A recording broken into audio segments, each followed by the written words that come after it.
Hi hello, നിങ്ങൾക്ക് ചെമ്മീൻ ചമ്മന്തിപ്പൊടി ഇഷ്ടമാണോ? നമുക്കൊന്ന് ഉണ്ടാക്കിയാലോ? അപ്പോൾ ഞാനിതാ 1 കപ്പ് ചെമ്മീനാണ് എടുത്തിട്ടുള്ളത്. ഇത് നന്നായി ക്ലീൻ ചെയ്ത് വെച്ചതാണ്.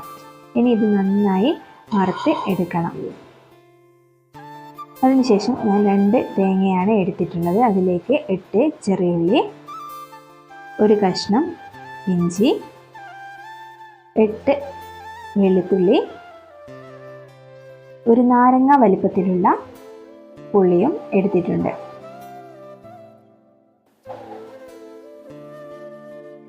അതിനുശേഷം 12 വറ്റൽമുളകാണ് ഞാൻ എടുത്തിട്ടുള്ളത്. നിങ്ങൾക്ക് എരിവിനനുസരിച്ച് ചേർത്ത് കൊടുക്കാം. ആവശ്യത്തിന് കറിവേപ്പിലയും ചേർത്ത് കൊടുക്കുക. എന്നിട്ട് നന്നായി ഇളക്കുക. അടിയിൽ പിടിക്കാൻ സാധ്യതയുണ്ട്.